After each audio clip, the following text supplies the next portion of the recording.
Back to the second hour, and let's go back to Uganda, where 6 African heads of state are among leaders set to witness the swearing-in ceremony of Yoweri Museveni as Uganda's president. So we cross over and see what is happening there.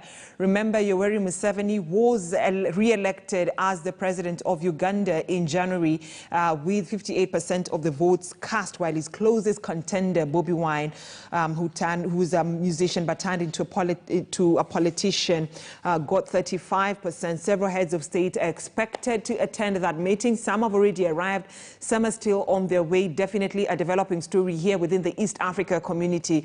We shall give it to you. We shall give you the live coverage once that ceremony begins. But I understand so far it's just arrival of the expected visitors who are invited for that ceremony that's supposed to be happening today. 5 months after Yoweri Museveni was re-elected as Uganda's president. He's being sworn in, and remember, he has been in power since 1986.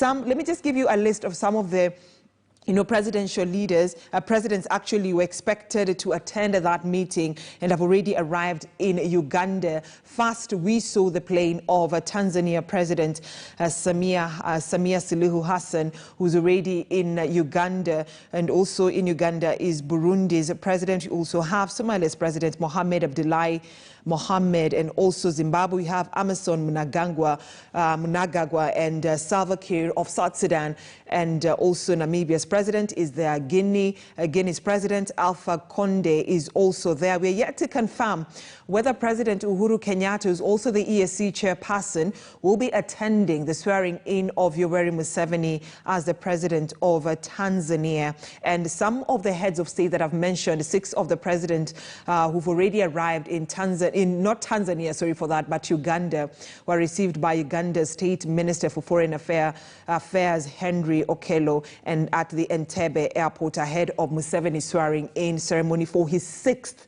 Remember, this is Museveni's 6th elective term of office at the Kolololo Independence Ground. That is where the ceremony will be happening today. And he's being sworn as the 6th. He's leading Uganda as the president for a 6th term after he was declared winner of the January election with 58% of the votes cast, while his closest contender, musician turned politician, Mr. Robert Kyangulanyi, alias also known by his fans and the opposition, alias Bobi Wine, who garnered 35% during the January's election, according to the Electoral Commission of Uganda. And so preparations underway. What you're seeing on your screen, just that is the airport waiting for the arrival of some of the presidents and other senior dignitaries who've been invited for that ceremony that is supposed to be happening today.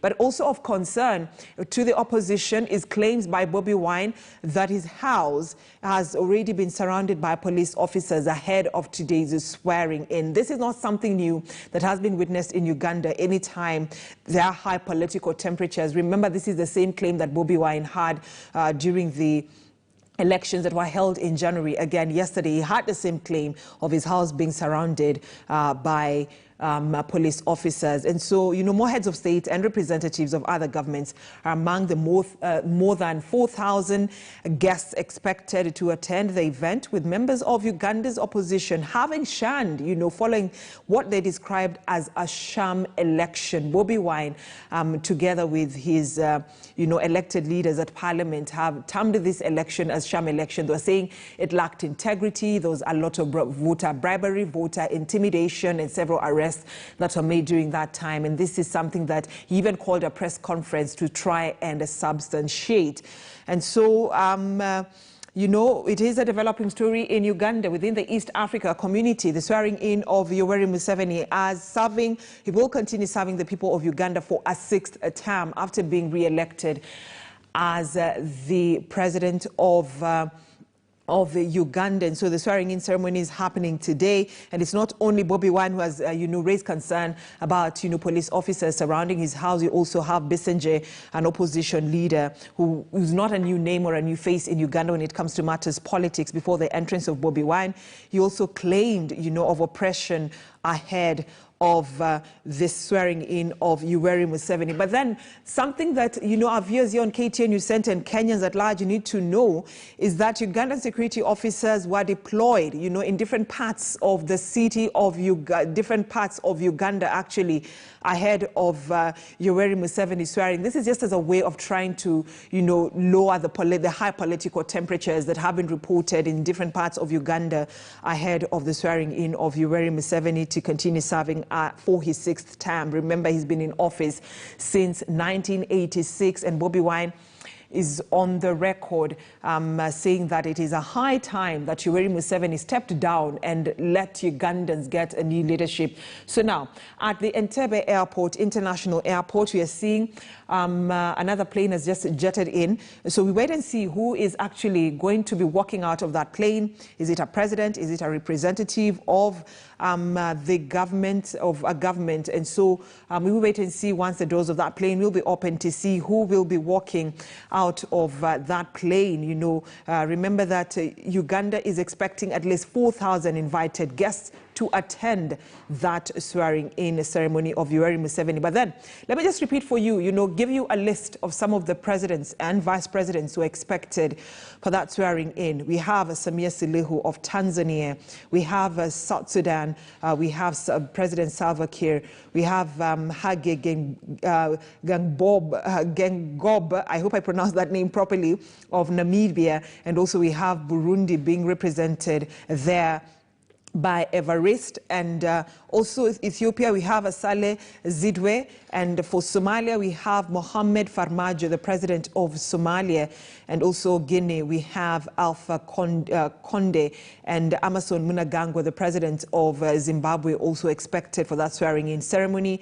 And for Ghana there is Nana Akufo-Addo, the president of Ghana, and the Democratic Republic of Congo we have Felix Tshisekedi, who is also going to be representing the people of Congo. And for Sudan, we have the vice president also representing right there the people of Sudan. And the AU chairperson, Musa Faki Mohammed, is also expected there. So now, earlier on, we had told you that we're not yet sure whether President Uhuru Kenyatta, who is also the East Africa chairperson, not the AU chairperson. The AU chairperson is Musa Faki Mohammed, is also there. But the president of the Republic of Kenya, President Uhuru Kenyatta, who is also the East Africa Community chairperson, has also arrived for that swearing-in ceremony. And so he is representing Kenya under two capacities. One, as the EAC chairperson, two, as the president of the Republic of Kenya. There you can see it. The plane carrying President Uhuru Kenyatta has also arrived at the Entebbe International Airport. And so President Uhuru Kenyatta becomes the 7th, Africa head of state to be attending that, confirmed heads of state within the African continent to be attending today's ceremony of Yoweri Museveni to be sworn in for a 6th term as the president of Uganda. Remember, it has taken out quite a while for the president to be sworn in because he was re-elected in January, and so the ceremony is taking place 5 months later. We are in the month of May, so Yoweri Museveni is being sworn 5 months after his swearing-in ceremony. And also at the airport to receive President Uhuru Kenyatta is the Foreign Affairs Minister of Uganda, that is Henry Okello, who is at the Entebbe Airport, to receive some of the heads of state and dignitaries who've been invited ahead of President Museveni swearing in today. That will be happening at the grounds in Uganda. And so, so far, what we can confirm for you, 7 heads of state have so far arrived for that swearing in. And security has been heightened in different parts of Uganda just to ensure that everything goes smoothly as planned. So far, Bobi Wine and Besigye are claiming that their houses have been surrounded by security officers. Is it as a way of trying to block them, maybe from demonstrating, or urging the supporters to stop them from demonstrating, or even to stop them from going to for that ceremony? It is a matter of wait and see. They will be definitely addressing the press. That is something I know that the two opposition leaders will be addressing the press, just to tell Ugandans and also East Africans why their houses were surrounded by police officers. But this is not the first time we're seeing them raising concern about the presence of police officers within their premises. So far, that is what we can confirm for you, the swearing in of Yoweri Museveni to serve for his 6th term as the president of the Democratic Republic of Uganda for a 6th time since 1986, despite calls from the opposition leaders like Bobby Wine and also, just trying to urge him to step down and let the people of Uganda get a fresh leader for that country. And this swearing-in ceremony comes at a time when the people of Uganda, especially the opposition leaders and opposition legislators,